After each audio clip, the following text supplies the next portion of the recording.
Hello friend, मैं कंचन आपका अपने चैनल पे बहुत-बहुत स्वागत करती हूँ और आज हम इस अध्याय में अध्ययन करेंगे महासागरों और महाद्वीपों का वितरण। तो आइए हम देखते हैं महासागरों व महाद्वीपों के वितरण के बारे में। जैसा कि हम जानते हैं सब लोग कि महाद्वीपों की संख्या जो है हमारे पृथ्वी के धरातल पे 7 महाद्वीप हैं, 5 बड़े महासागरों को हम जानते हैं, इसके बारे में हम अध्ययन करते हैं। तो इसमें हम इन्हीं सब के बारे में अध्ययन करेंगे। हमने कुछ पिछले अध्याय में अध्ययन किया हुआ है भूगर्भिक विषय के बारे में भी। तो जैसे कि हम सब संसार के मानचित्र से परिचित हैं और हम जानते हैं कि जो पृथ्वी है, पृथ्वी के 29% भाग पे महाद्वीप और बाकी पे महासागरों का विस्तार हमें देखने को मिलता है। महाद्वीपों और महासागरों की अवस्थिति जैसा कि आज मानचित्र पर दिखाई देती है, हमेशा से ऐसा नहीं रही है। ये नहीं कि वर्तमान में जो सातों महाद्वीप है अपने अपना स्थान पे, ऐसे प्राचीन काल में नहीं थी। उस समय ऐसा माना जाता है कि भूगर्भिक जो उस पे प्लेटें थी वो सारी प्लेटें एक में जुड़ी हुई थी और उस एक कहेंगे विशाल जो महाद्वीप था उसका उसे हम पैंजिया के नाम से जानते हैं। तो इसके बारे में और हम चीज़ें आगे अध्ययन करेंगे। तो आइए देखते हैं। इसके अतिरिक्त यह भी एक तथ्य है कि आने वाले समय में भी महाद्वीप और महासागरों की स्थिति आज जैसे नहीं रहेगी, क्योंकि परिवर्तन हो रहा है। प्लेटों में गतिशील है तो नहीं ही रहेगा। अगर ऐसा है तो प्रश्न यह है कि पुरा काल में इनकी अवस्थिति कैसे थी, इनकी अवस्थिति में परिवर्तन क्यों और कैसे होता है। यदि यह सच है कि जो महाद्वीप है और महासागर है, यदि इनकी जो अवस्थिति है, लोकेशन में यदि परिवर्तन हुआ है, अभी भी हो रहा है, तो आपको यह जानकर आश्चर्यचकित होंगे कि वैज्ञानिक यह सब कैसे जानते हैं कि उन्होंने इन महाद्वीपों एवं महासागरों के पहले की स्थिति का निर्धारण कैसे कर लिया। क्या वो पहले थे, नहीं थे, तो कैसे वो जान लेते हैं। तो इन्हीं प्रश्नों के उत्तर के संबंध में हम इस विषय में, इस टॉपिक में आज हम अध्ययन करने वाले हैं कि किस तरह से जो भूगोलवेत्ता थे उन्होंने बताया। देखिए, सबसे पहले आइए हम देखते हैं महाद्वीपीय प्रवाह। महाद्वीपीय प्रवाह क्या होता है? कॉन्टिनेंटल ड्रिफ्ट, कैसे ये बढ़ते हैं महाद्वीप, क्या कौन कौन से शक्ति इसके पीछे जिम्मेदार होती हैं, कौन कौन से कारक इसके लिए जिम्मेदार होते हैं। देखिए, अटलांटिक महासागर हम देखते हैं। अटलांटिक महासागर तट रेखा की जो आकृति को हम ध्यान से देखें तो इस महासागर के दोनों तरफ की जो तट रेखाएं हैं उनमें आश्चर्यजनक सममिति यानी सिमेट्री है। इसी समानता के कारण बहुत से जो वैज्ञानिकों ने दक्षिण व उत्तर अमेरिका तथा यूरोप व अफ्रीका के एक साथ जुड़े होने की संभावना को व्यक्त किया कि सिमिलैरिटी देखने को मिलती है। इस वजह से बहुत सारे भूगोलवेत्ता, वैज्ञानिक, भूगर्भविद सब मानते हैं कि ये जो महासागर है कभी न कभी प्राचीन काल में ये दोनों तट इसके आपस में जुड़े रहे होंगे।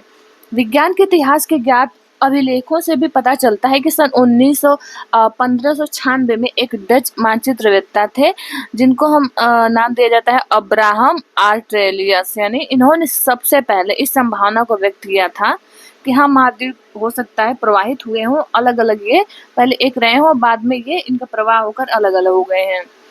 एंटोनियो पेलेग्रिनी, इसके बारे में देखते हैं इन्होंने क्या कहा है। एंटोनियो पेलेग्रिनी ने एक मानचित्र बनाया और जिसमें तीनों महाद्वीपों को इन्होंने इकट्ठा दिखाया था कि तीनों महाद्वीप एक साथ हैं। जर्मन मौसमविद अल्फ्रेड वेगनर हो गए, इन्होंने महाद्वीपीय विस्थापन सिद्धांत ही सन 1912 ईस्वी में प्रस्तावित किया।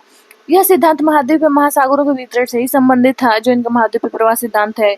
इस सिद्धांत की आधारभूत संकल्पना यह थी कि सभी महाद्वीप एक अकेले भूखंड में जुड़े हुए थे और वेगनर के अनुसार आज के जो सभी महाद्वीप हैं इस भूखंड के भाग में तथा यह एक बड़े महासागर से घिरे हुए थे, सब एक साथ जुड़े थे और सब एक बड़े महासागर से घिरे थे। इन्होंने जो महाद्वीप था इसका तो नाम दिया पैंजिया, इसको पैंजिया नाम दिया। पैंजिया क्या अर्थ है देखते हैं। संपूर्ण पृथ्वी, पैंजिया यानी संपूर्ण पृथ्वी। विशाल महासागर को इन्होंने पैंथालासा नाम दिया। ये नाम दोनों बहुत महत्वपूर्ण है हर एग्जाम के दृष्टिकोण से, पैंजिया वो पैंथालासा, जिसका अर्थ है, पैंथालासा का अर्थ इन्होंने बताया कि जल ही जल। वेगनर के तर्क के अनुसार लगभग 20 करोड़ वर्ष पहले इस बड़े महाद्वीप पैंजिया का विभाजन आरंभ हुआ और पैंजिया पहले से 2 बड़े महाद्वीपीय पिंडों यानी लारेंसिया और गोंडवाना लैंड में क्या हुआ, यह विभाजित हो गया। एक का नाम इन्होंने दिया है गोंडवाना लैंड हो गया और एक हो गया लारेंसिया, जिसे कि अंगारा लैंड के नाम से भी जानते हैं। आगे हम देखते हैं। देखिए दिया है कि यह क्रमशः उत्तरी व दक्षिणी भूखंड के रूप में व्यक्त हो गया, यानी उत्तर भाग जो था इस पैंजिया का उत्तरी भाग लारेंसिया कहलाया और दक्षिणी भाग गोंडवाना लैंड कहलाया। बाद में लारेंसिया व गोंडवाना लैंड धीरे धीरे ये क्या कि धीरे धीरे पहले तो उत्तर दक्षिण में खिसके, उसके बाद धीरे धीरे ये छोटे छोटे हिस्सों में बट गए। जो आज के महाद्वीप के रूप में हम देखने को मिलता है। महाद्वीपीय विस्थापन के पक्ष में हम देखें तो अनेक प्रमाण भी प्रस्तुत किए गए हैं। इनमें से कुछ इस प्रकार हैं जो इन्होंने प्रमाण प्रस्तुत किए थे। यहाँ पे दिया हुआ है कि महाद्वीपीय विस्थापन के पक्ष में जो प्रमाण है, आइए देखते हैं। पहले तो है महाद्वीपों में साम्यता को इन्होंने प्रमाणित किया, जैसे कि दक्षिण अमेरिका व अफ्रीका के आमने सामने जो तट रेखाएं हैं अद्भुत व त्रुटिहीन रहित साम्य दिखते हैं। ऐसा लगता है कि उन दोनों को एक पास लाया जाए तो एक दूसरे में फिट हो जाएंगी, तो उसका इन्होंने प्रमाण दिया। और 1964 ईस्वी में बुलार्ड ने एक कंप्यूटर प्रोग्राम की सहायता से इन्होंने अटलांटिक तटों को जोड़ते हुए एक मानचित्र तैयार किया कि जोड़ के देखते हैं कैसा मानचित्र बनता है। तो इन्होंने पाया कि तटों का यह साम्य बिल्कुल सही सिद्ध हुआ। साम्य बिठाने की कोशिश आज की तट रेखाओं की अपेक्षा 1000 फैदम की गहराई की तट रेखा के साथ की गई थी। ये और दूसरा जो प्रमाण यहाँ पे दिया गया है नेक्स्ट है कि महासागरों के पार चट्टानों की आयु में समानता है। जो महासागरों के आर पार दोनों साइड जो चट्टाने हैं उनमें भी समानता देखने को मिलता है, ये प्रमाण दिया। इसमें है कि आधुनिक समय में हम देखें तो विकसित की गई रेडियोमेट्रिक जो काल निर्धारण है, रेडियोमेट्रिक डेटिंग, इस विधि से जो हम समय निर्धारण करते हैं, महासागरों के पार महाद्वीप के चट्टानों के निर्माण में जो समय लगा है वो समय सरलता से जाना जा सकता है।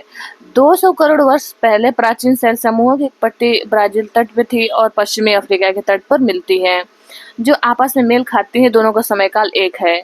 दक्षिण अमेरिका व अफ्रीका की तट रेखा के साथ पाए जाने वाले आरंभिक समुद्री निक्षेप जुरेसिक काल के हैं, ये इन्होंने पाया है।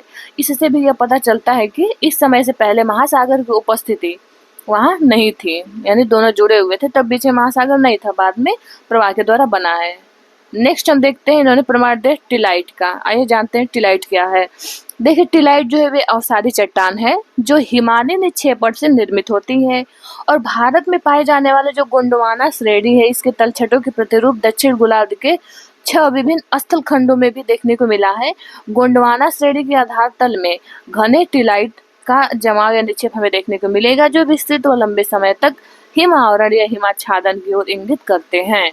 इसी क्रम में देखें तो प्रतिरूप भारत के अतिरिक्त अफ्रीका हो गया, फाकलैंड द्वीप हो गया, मेडागास्कर, अंटार्कटिक और ऑस्ट्रेलिया में भी मिलते हैं इसके निक्षेप टिलाइट के। गोंडवाना श्रेणी के तलछटों की यह समानता स्पष्ट करती है कि इन स्थल खंडों के इतिहास में भी समानता रही है। हिमालय निर्मित टिलाइट चट्टानें पुरातन जलवायु और महाद्वीपों के विस्थापन के स्पष्ट प्रमाण भी प्रस्तुत करते हैं। नेक्स्ट हम प्रमाण देखते हैं। अगला प्रमाण इन्होंने दिया है प्लेसर निक्षेप, प्रेशर डिपॉजिट का प्रमाण। इसमें आइए देखते हैं।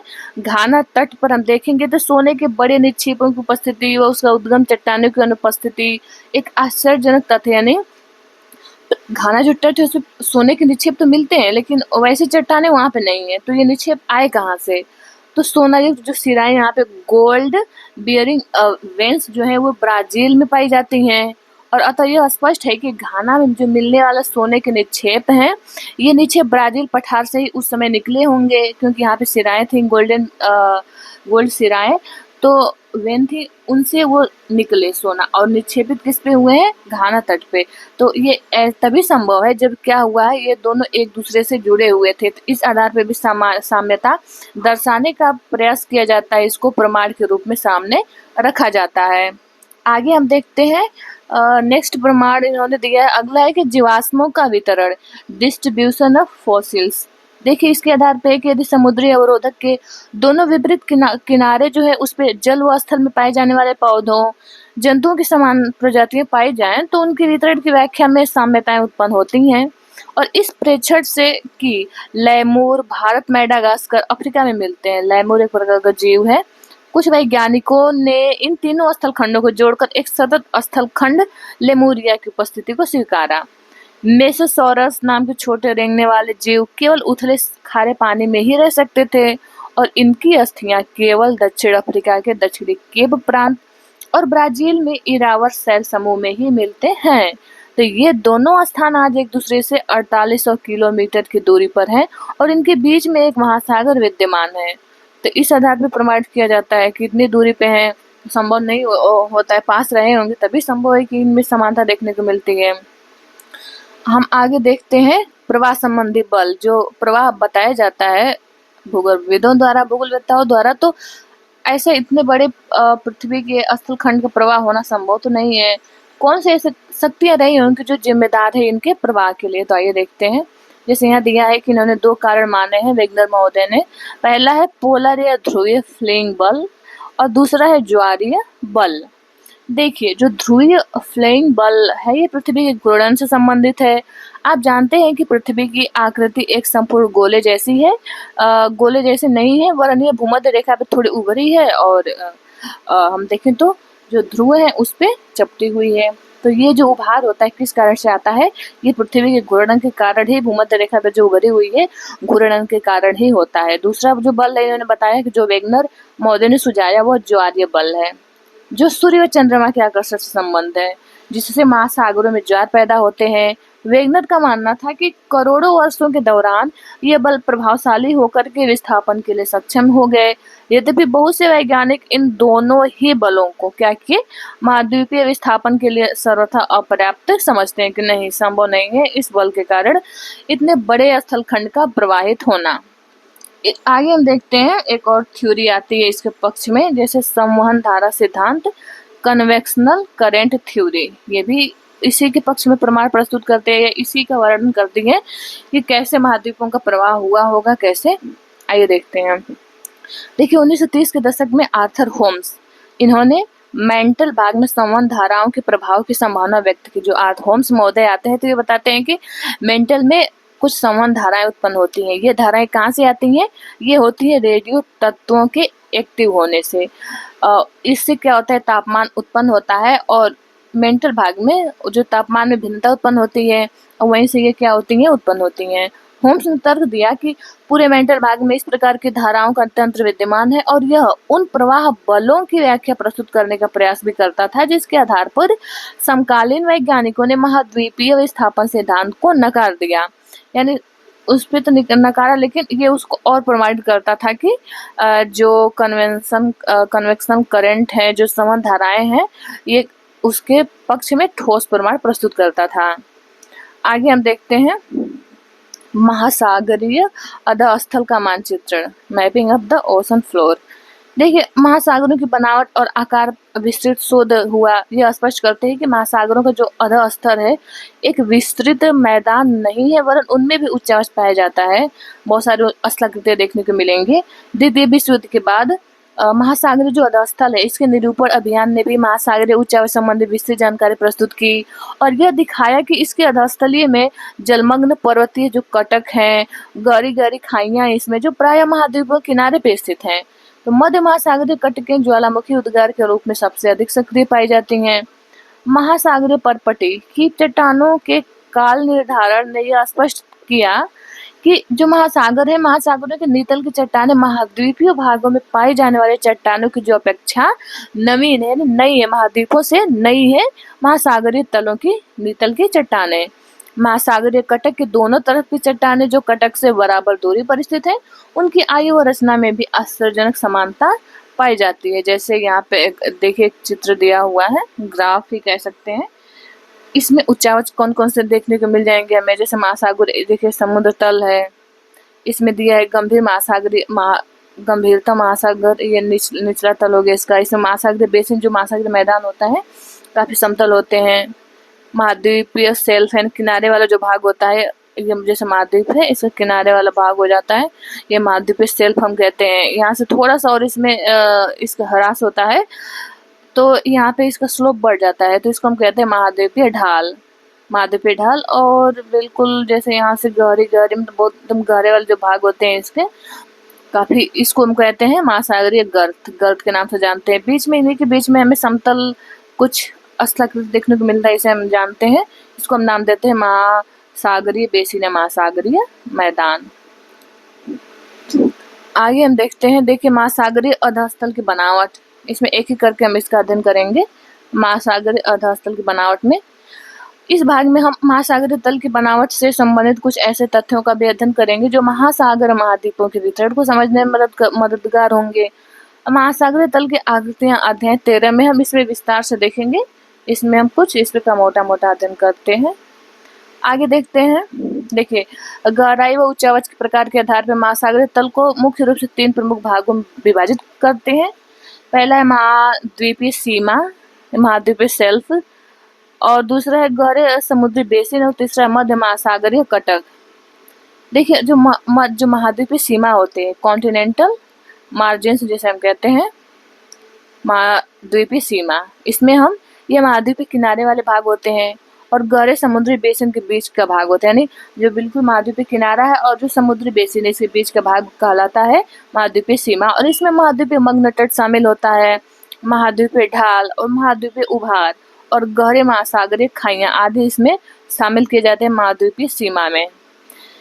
देखिए, महासागरों और महाद्वीपों के वितरण को समझने के लिए गहरे महासागरीय खाइयों के क्षेत्र विशेष महत्वपूर्ण और रोचक है, उसका हम अध्ययन करेंगे अध्याय 13 में। आगे हम देखते हैं वितलीय मैदान या अबाइसल प्लेन्स। देखिए, ये विस्तृत मैदान महाद्वीपीय तटों और मध्य महासागरीय कटकों के बीच पाए जाते हैं। वितलीय मैदान वह क्षेत्र है जहाँ महाद्वीपों से बाहर बहा कर लाए गए अवसाद इनके तटों से दूर निक्षेपित होते हैं। अगला है मध्य महासागरीय कटक, मिड ओशनिक रिज। देखिए, मध्य महासागर जो कटक है आपस में जुड़े हुए पर्वतों की एक श्रृंखला मानी जाती है, बनाती है, और महासागरीय जल में डूबी हुई यह पृथ्वी के धरातल पर पाई जाने संभवतः सबसे लंबी पर्वत श्रृंखला, यानी जो पृथ्वी के ऊपर धरातल पे स्पष्ट रूप से हमें दिखाई देती है पर्वत श्रृंखला, इनसे भी लंबी लंबी पर्वत श्रृंखलाएं हमें सागरों में देखने को मिल जाती है। और जो मिड अटलांटिक रिज है वो तो सबसे लंबी है, पूरे धरातल पे, पूरे पृथ्वी पे बात करें तो सबसे लंबी पर्वत श्रृंखला है तो वो है मिड अटलांटिक रिज। इन कटकों के मध्यवर्ती शिखर पे एक रिफ्ट, एक प्रभाजक पठार, इसकी लंबाई के साथ साथ पार्श्व मंडल इसकी विशेषता है। मध्यवर्ती भाग में उपस्थित द्रोणी वास्तव में सक्रिय ज्वालामुखी क्षेत्र है। पिछले अध्याय में हम मध्य महासागरीय ज्वालामुखी के रूप में ऐसे ज्वालामुखियों की जानकारी हमने पढ़ा था, और आंतरिक व बाहरी स्थलाकृतियों के बारे में भी हमने देखा था। आगे हम देखते हैं भूकंप व ज्वालामुखियों का वितरण, distribution of earthquake and volcanoes. देखिए, भूकंपीय गतिविधि और ज्वालामुखी वितरण का दिए गए मानचित्र में हमने देखा, अध्ययन करेंगे। देखिए, इसमें हम अटलांटिक महासागर के मध्यवर्ती भाग में जो तट रेखा के लगभग समानांतर एक बिंदु रेखा हमने देखेंगे, यह आगे हिंद महासागर तक जाती है और भारतीय उपमहाद्वीप के थोड़ा दक्षिण में यह 2 भागों में बढ़ जाती है, जिसकी आगे हम देखेंगे एक शाखा के रूप में। जिसे हम पहले इसको देख लेते हैं, ये पूरे विश्व का मैप दिया हुआ है, इसमें दिखाया हुआ है कि इसमें गंभीर भूकंप क्षेत्र कौन से हैं, इसमें छिछले भूकंप क्षेत्र कौन से हैं, ज्वालामुखी क्षेत्र कहाँ हो सकते हैं, और तप्त स्थल हॉटस्पॉट क्या है। तो यहाँ पे देखिए, ये जो इसमें सिंबल बनाया है, उस सिंबल को हम देख सकते हैं। जो ज़्यादा डार्क है यहाँ पे गंभीर भूकंप क्षेत्र हो, जहाँ ब्लैक ज़्यादा हो जा रहा है। देखिए, यहाँ पे थोड़ा ये लाइट कलर है, तो ये छिछले भूकंप केंद्र का वो हो सकता है, उदाहरण दिखाया गया है।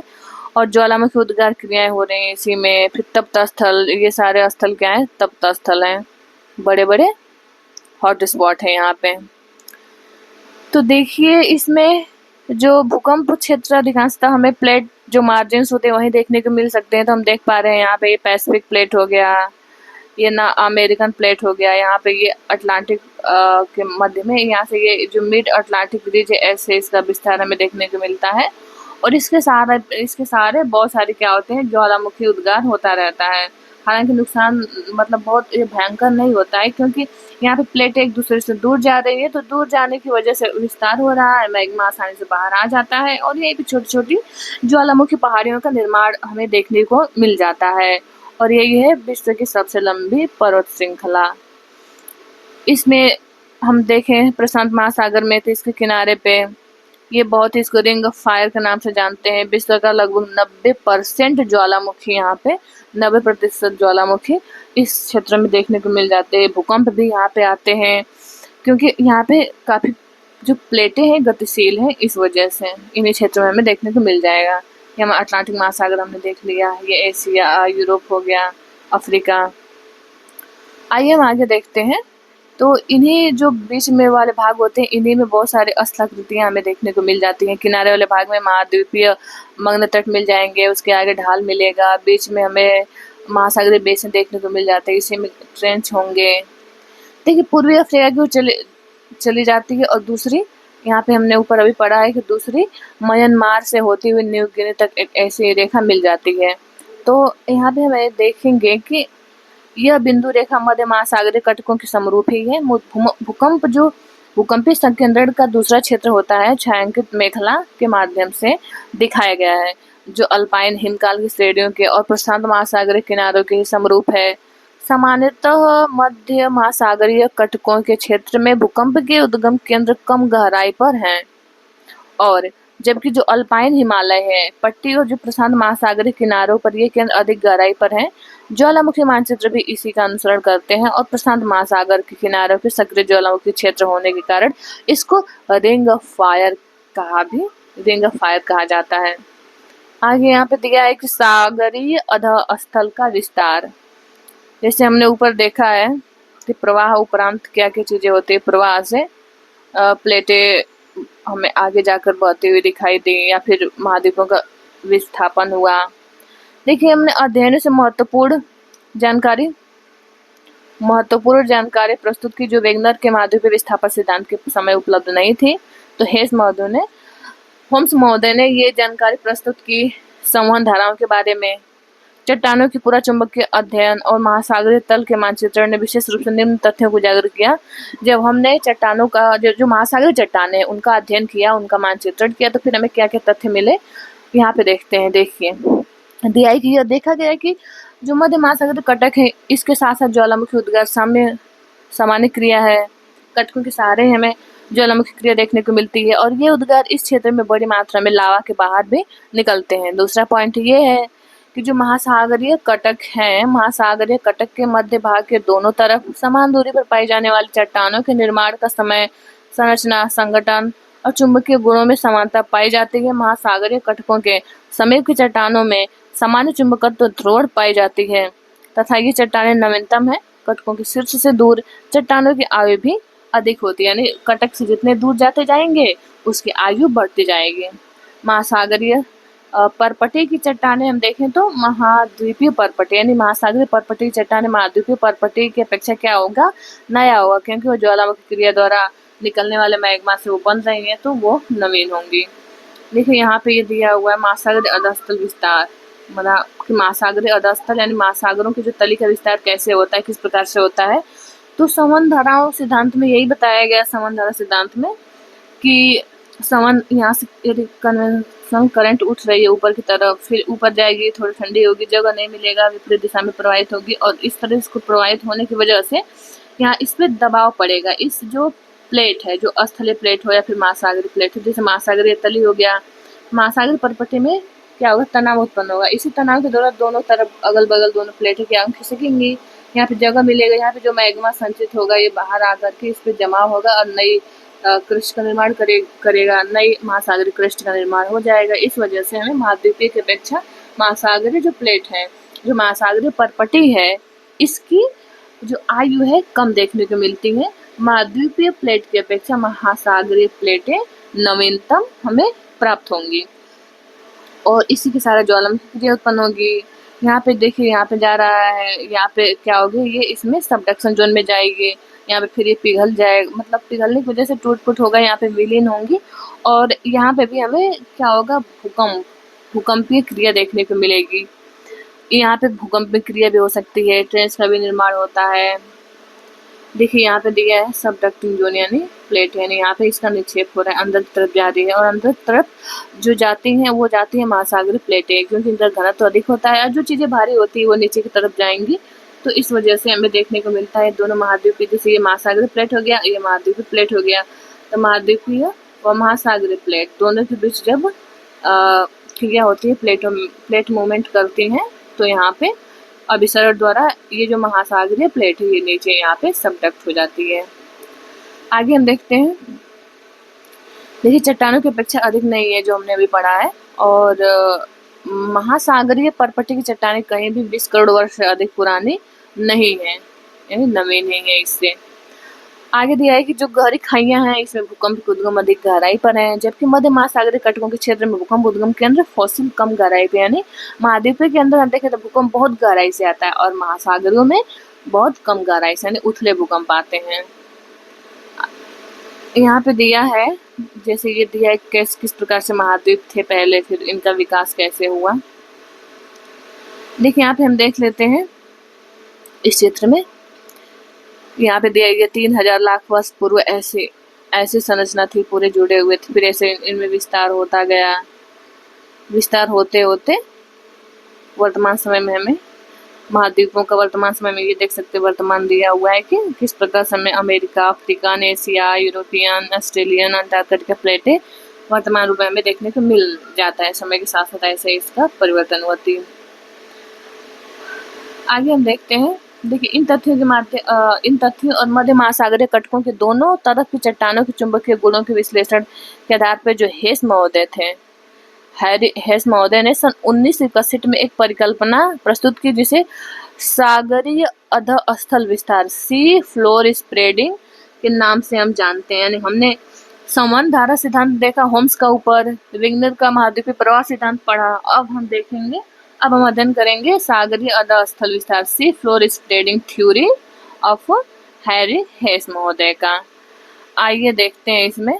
देखिए इन्होंने जो तर्क दिया है, इनके तर्क के अनुसार महासागरीय कट जो होते हैं, इनके शीर्ष पर लगातार ज्वालामुखी उद्भेदन से महासागरीय परपट्टी में विभेदन हुआ और नया लावा इस दरार को भरकर महासागरीय परपट्टी को दोनों तरफ धकेल रहा है। इस प्रकार महासागरीय अधस्थल का विस्तार हो रहा है। महासागरीय परपट्टी का अपेक्षाकृत नवीनतम होना और इसके साथ ही एक महासागर में विस्तार से दूसरे महासागर के न सिकुड़ने पर हेस ने महासागरीय परपट्टी के छेपड़ की बात कही कि वो नीचे छेपड़ होने लगता है। हेस के अनुसार यदि ज्वालामुखी परपट्टी से नई परपट्टी का निर्माण होता है तो दूसरी तरफ महासागरीय गर्तों में इसका विनाश भी तो होता है, और इसको हमने ऊपर अभी देखा है। प्लेट विवर्तन की प्लेट टेक्टोनिक के बारे में आइए देखते हैं। देखिए इसमें दिया हुआ है कि महासागरीय तल विस्तार अवधारणा के पश्चात, यानी महासागरीय तल यानी सी फ्लोर स्प्रेडिंग थ्योरी के बाद जो होता, इसके पश्चात विद्वानों के महाद्वीपों और महासागरों के वितरण के अध्ययन में फिर से रुचि पैदा हुई और इतनी जानकारी मिल ही चुकी थी। तो 1967 में मैकेंजी, पार्कर और मॉर्गन, इन 3 भूगोलविदों ने स्वतंत्र रूप से क्या किया, इन्होंने उपलब्ध विचारों को समन्वित कर अवधारणा प्रस्तुत, यानी पहले से हमें वेगनर का, हमें होम्स का और हैरी हेस का, तीनों का इन्होंने अपने सिद्धांत पढ़े थे, इन्होंने देखा, उन्होंने अपना योगदान दिया था और तीनों को समन्वित करके इन्होंने एक और अवधारणा प्रस्तुत की जिसे हम नाम देते हैं ये लोग प्लेट टेक्टोनिक। तो एक विवर्तनिक प्लेट जिसे लिथोस्फेरिक प्लेट भी कहा जाता है, ठोस चट्टान का विशाल व अनियमित आकार का खंड है जो महाद्वीपीय और महासागरीय स्थल मंडलों से मिलकर बना है। ये चट्टानें दुर्बलता मंडल यानी एस्थेनोस्फीयर पर एक दृढ़ इकाई के रूप में क्षैतिज अवस्था में चलायमान है। यानी जो टेक्टोनिक जो लिथोस्फीयर है, लिथोस्फीयर में जो प्लेटें हैं वो एस्थेनोस्फीयर पे चलायमान है। स्थल मंडल में परपटी एवं उपरिमंडल को सम्मिलित किया जाता है जिसकी मोटाई महासागरों में 5 से 100 किलोमीटर और महाद्वीपीय भागों में लगभग 200 किलोमीटर है। एक प्लेट को महाद्वीपीय या महासागरीय प्लेट भी कहा जा सकता है जो इस बात पर निर्भर है कि उस प्लेट का अधिकतर भाग महासागर अथवा महाद्वीप से संबद्ध है। उदाहरण रूप में देखें तो प्रशांत प्लेट मुख्यतः महासागरीय प्लेट है, जबकि यूरेशियन प्लेट महाद्वीपीय प्लेट है। प्लेट विवर्तनिकी के सिद्धांत के अनुसार पृथ्वी का जो स्थल मंडल है, यानी ये इसको 7 प्रमुख प्लेटों में विभाजित किया गया है। प्लेट टेक्टोनिक थ्योरी पूरे स्थल मंडल को 7 प्लेटों में विभाजित करती है। जैसे यहाँ पे नाम भी इसका दिया हुआ है, जैसे हम प्लेट देख पा रहे हैं। ये हो गया अंटार्कटिका प्लेट हो गया, यहाँ पे हो गया हमारा आर्कटिक, ये हो गया, और आर्कटिक नहीं, यहाँ पे हो गया ये अमेरिकन प्लेट हो गया, इधर ये हो गया अफ्रीकन प्लेट, इधर हो गया यूरेशियन प्लेट, और इसके साथ साथ ये हमारा हो गया ये प्रशांत प्लेट हो गया, ये पैसिफिक प्लेट हो गया। पैसिफिक प्लेट साथ ये इंडो ऑस्ट्रेलियाई प्लेट हो गया, यहाँ पे इंडो ऑस्ट्रेलियाई प्लेट, और ये जो भाग है यही इधर का है, यूरेशियाई प्लेट का ही भाग है। आगे हम देखते हैं, देखिए जो प्लेटें होती हैं, कुछ प्लेटें छोटी छोटी प्लेटों में, ये मुख्य रूप से 7 प्लेटें हैं, लेकिन कुछ कुछ छोटी छोटी प्लेटों में भी विभाजन किया गया है। नवीन पर्वत श्रेणियाँ, खाइयाँ, भ्रंश इन मुख्य प्लेटों को सीमांकित करते हैं। देखिए प्रमुख प्लेटें इस प्रकार से हैं, जैसे यहाँ पे हो गए अंटार्कटिका प्लेट, जिसमें अंटार्कटिका और इसके चारों ओर से घिरी हुई महासागरीय प्लेट शामिल है। उत्तरी अमेरिकी प्लेट, इसमें हो गया आपका पश्चिमी अटलांटिक तल भी सम्मिलित है। दक्षिणी अमेरिकन प्लेट व कैरिबियन द्वीप इसी सीमा में निर्धारण में है। इसके अलावा जो दक्षिणी अमेरिकी प्लेट है ये पश्चिमी अटलांटिक तट तल समेत और उत्तरी अमेरिकी प्लेट और कैरेबियन द्वीप इसे पृथक करते हैं। प्रशांत महासागर प्लेट है, इंडो ऑस्ट्रेलियन, न्यूजीलैंड प्लेट, अफ्रीकी प्लेट हो गया जिसमें पूर्वी अटलांटिक तल शामिल है। यूरेशियाई प्लेट हो गया जिसमें पूर्वी अटलांटिक महासागरीय तल सम्मिलित है। इस प्रकार से मुख्य प्लेटें हैं। कुछ छोटी प्लेटों के बारे में बात करें जिसमें कोकोज हो जाता है, नजका प्लेट हो जाती है, अरेबियन प्लेट। कोकोज प्लेट जो है ये हो जाएगा, हमें मिल जाएगा मध्यवर्ती अमेरिका प्रशांत महासागरीय प्लेट के बीच में। नजका प्लेट जो ये हमें दक्षिण अमेरिका व प्रशांत महासागर प्लेट के बीच में मिल जाएगा। अरेबियन जो है इसे हम देख सकते हैं कि अरब प्रायद्वीप का जो भूभाग है वो हो गया। फिलिपाइन प्लेट, ये तो फिलीपींस नाम से स्पष्ट है कि एशिया महाद्वीप के आसपास होगा, तो ये एशिया महाद्वीप और प्रशांत महासागरीय प्लेट के बीच स्थित है। इसी तरह से एक प्लेट है कैरोलिन प्लेट, तो ये जो है ये न्यू गिनी के उत्तर में फिलिपियन व इंडियन प्लेट के बीच में स्थित है। कैरोलिन प्लेट, फिलिपीन प्लेट और कैरोलिन प्लेट। फ्यूजी प्लेट है एक, यह ऑस्ट्रेलिया के उत्तर पूर्व में स्थित है फ्यूजी प्लेट। तो ये हमने कुछ देखा छोटी छोटी जो प्लेटें हैं। इसके अलावा ग्लोब पर ये प्लेटें पृथ्वी के पूरे इतिहास काल में लगातार विचरण कर रही हैं और अभी भी कर ही रही हैं। वेगनर की संकल्पना के अनुसार हम देखें तो केवल महाद्वीप, वो कहते थे कि केवल महाद्वीप गतिमान है, सही नहीं है, यानी सिर्फ महाद्वीप ही गतिमान है। केवल महाद्वीप एक प्लेट का हिस्सा है और प्लेट चलायमान है, और यह एक निर्विवाद तथ्य है कि भूवैज्ञानिक जो है इतिहास में सभी प्लेट गतिमान रही हैं और भविष्य में भी गतिमान रहेंगे। हमने चित्र 4.4 में विभिन्न कालों में महाद्वीपीय भागों की स्थिति को दर्शाया गया है। वेगनर के अनुसार आरंभ में सभी महाद्वीपों से मिलकर बना एक सुपर महाद्वीप पैंजिया के रूप में विद्यमान था। यद्यपि बाद की खोजों ने स्पष्ट किया कि महाद्वीपीय पिंड जो प्लेट के ऊपर स्थित है भूवैज्ञानिक काल पर्यंत चलायमान थे और पैंजिया अलग अलग महाद्वीपीय खंडों के विसरण से बना था जो कभी एक या किसी दूसरे प्लेट के हिस्से थे। पूरा चुंबकीय, इसमें हम देख सकते हैं पेलियोमैग्नेटिक। इसमें आंकड़ों के आधार पर वैज्ञानिकों ने विभिन्न भूकालों में इन्होंने महाद्वीपीय खंड की अवस्थिति निर्धारित की और भारतीय उपमहाद्वीप, अधिकांशतः प्रायद्वीपीय भाग इसमें शामिल है, की अवस्थिति नागपुर क्षेत्र में पाए जाने वाले चट्टानों के विश्लेषण के आधार पर आकी गई। प्लेट संचलन देखें तो प्लेट संचरण के फलस्वरूप 3 प्रकार की प्लेट सीमाएं हैं, यानी गति, उसके गतिमान के आधार पर इन्होंने बांटा है 3 प्रकार के मार्जिन्स का, 3 प्रकार की बाउंड्री को। जैसे अपसारे यहाँ पे दिया गया है, अपसारे एक सीमा ये हो गई, पहली सीमा मान लें अपसारे। तो देखिए अपसारे में क्या होता है, इसमें वही कि 2 प्लेटें जो होती हैं एक दूसरे से दूर जाती हुई दिखाई जाती हैं। इसमें जब 2 प्लेटें एक दूसरे की विपरीत दिशा में अलग हटती हैं और नई परपटी का निर्माण होता है, उन्हें अपसारी प्लेट कहते हैं। और वो स्थान जहाँ से प्लेट एक दूसरे से दूर हटती हैं इन्हें हम प्रसारीय स्थान भी कहते हैं, यानी स्प्रेडिंग साइड भी इसे कहते हैं। और अपसारी सीमा का सबसे अच्छा उदाहरण हमें मध्य अटलांटिक कटक है, मिड अटलांटिक ब्रिज देखने को मिल जाएगा। यहाँ से अमेरिकी प्लेट, उत्तरी अमेरिकी और दक्षिणी अमेरिकी प्लेटें तथा यूरेशियन व अफ्रीकी प्लेटें अलग हो रही हैं। यदि हम कन्वर्जेंट जो बाउंड्री हैं, जो अभिसरण की सीमाएं हैं, यहाँ पे हम देखें तो इसमें क्या होता है, जब एक प्लेट दूसरी प्लेट के नीचे धंस जाती हैं और जहाँ भूपरपटी नष्ट होती है वो अभिसरण सीमा है, यानी 2 प्लेटें जो होती हैं वे एक दूसरे के में पास आने का प्रयास करती हैं। वह स्थान जहाँ प्लेटें धंसती हैं इसे प्रविष्ठन क्षेत्र या सबडक्शन जोन कहते हैं। प्रविष्ठन क्षेत्र। अभिसरण 3 प्रकार से हो सकता है, जैसे अभिसरण में 3 तरह से हो सकता है उसमें दोनों, एक महासागरीय प्लेट हो एक महाद्वीपीय प्लेट है, इनका अभिसरण होगा। 2 महासागरीय प्लेटें हैं, दोनों के बीच अभिसरण हो रहा है, या हो सकता है दोनों महाद्वीपीय प्लेटें ही सिर्फ हो। तो इस प्रकार से इसको 3 प्रकारों में बांटा गया है। आगे हम देखते हैं जो रूपांतर सीमा है, जो तीसरा जो बाउंड्री है इसका, तो ये है ट्रांसफॉर्म बाउंड्रीज। इसमें देखिए हम क्या करते हैं, इसके अंतर्गत हम देखते हैं तो जहाँ न तो कोई परपटी का निर्माण होता है न ही परपटी का विनाश होता है, उन्हें रूपांतर सीमा हम कहते हैं। इसका कारण है कि इस सीमा पर प्लेट एक दूसरे के साथ साथ क्षैतिज दिशा में सरक जाती हैं। रूपांतर भ्रंश 2 प्लेटों को अलग करने वाले तल होते हैं जो समांतर मध्य महासागरीय कटकों से लंबवत स्थिति में पाए जाते हैं। क्योंकि कटकों के शीर्ष पर एक ही समय में सभी स्थानों पर ज्वालामुखी उद्गार नहीं होता है और ऐसे में पृथ्वी के अक्ष से दूर प्लेट के हिस्से भिन्न भिन्न प्रकार से गति करते हैं और इसके अतिरिक्त पृथ्वी के घूर्णन का भी प्लेट के अलग खंडों पर भिन्न भिन्न प्रभाव पड़ता है और हमें यह देखने को मिलता है। प्लेट प्रवाह दरें दरों के बारे में दिया है, कौन सी प्लेट किस दर से प्रवाहित हो रही है, इनकी गति क्या होती है, इसके बारे में कुछ उन्होंने तथ्य दिया हुआ है। जैसे यहाँ दिया है कि सामान्य व उत्क्रमण चुंबकीय क्षेत्र की जो पट्टियां हैं मध्य महासागरीय कटक के समानांतर हैं, वो प्लेट प्रवाह की दर समझने में वैज्ञानिक के लिए सहायक सिद्ध हुई। प्रवाह की जो ये दरें हैं बहुत भिन्न भिन्न है। आर्कटिक कटक की प्रवाह दर देखें तो सबसे कम है। ये फैक्ट पूछा भी जाता है एग्जाम में कि किस कटक की या कहाँ पे सबसे कम दरें हैं प्रवाह की, तो इसका 2.5 सेंटीमीटर प्रति वर्ष से भी कम है। ईस्टर द्वीप की बात करें तो निकट पूर्वी प्रशांत महासागरीय उभार है जो चिली से 3400 किलोमीटर पश्चिम की ओर दक्षिण प्रशांत महासागर में है, और इसकी प्रवाह दर जो सर्वाधिक है जो कि 5 सेंटीमीटर प्रति वर्ष से भी अधिक है। यानी सबसे कम हो गया आर्कटिक कटक की प्रवाह दर और सबसे अधिक हो गया दक्षिण प्रशांत महासागर में है, इसकी प्रवाह दर है 5 सेंटीमीटर प्रति वर्ष।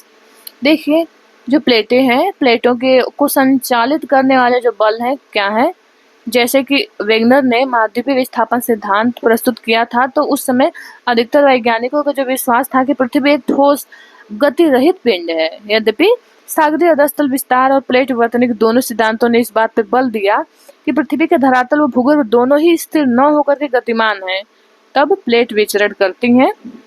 और यह आज एक अकाट्य तथ्य है। ऐसा माना जाता है कि दृढ़ प्लेट के नीचे चलायमान चट्टानें वृत्ताकार रूप में चल रही हैं।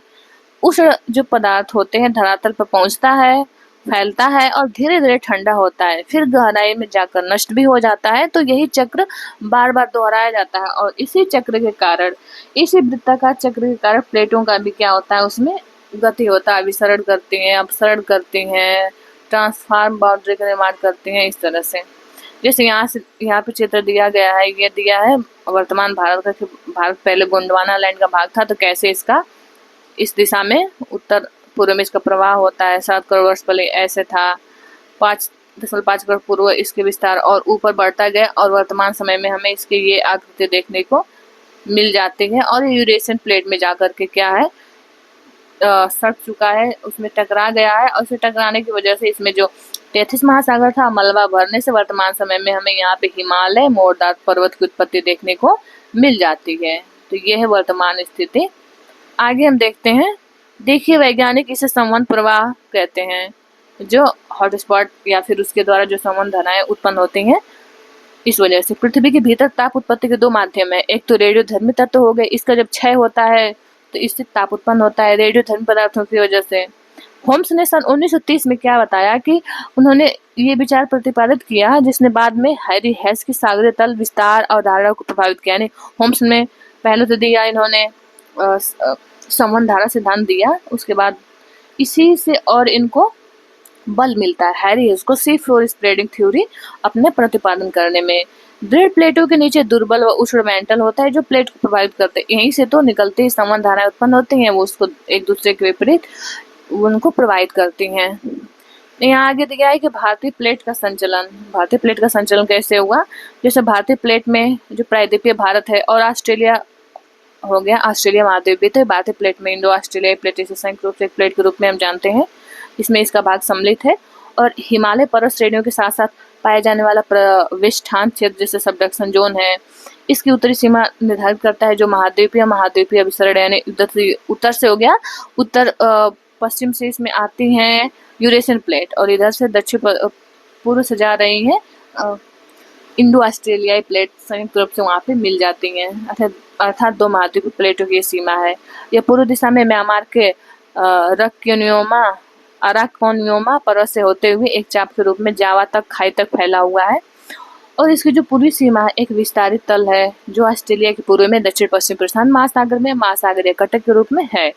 इसकी पश्चिमी सीमा पाकिस्तान की कृथक श्रेणियों का अनुसरण करती हैं। यह आगे मकरान तट के साथ साथ होती हुई दक्षिण पूर्वी चागोस द्वीप समूह के साथ साथ लाल सागर द्रोणी में जा मिलती है। और भारतीय तथा आर्कटिक प्लेट की सीमा भी महासागरीय कटक से निर्धारित होती है जो कि एक अपसारी सीमा है, डाइवर्जेंट बाउंड्री। यह लगभग पूर्व पश्चिम दिशा में होते हुए न्यूजीलैंड के दक्षिण में विस्तारित तल में मिल जाती है जाकर के।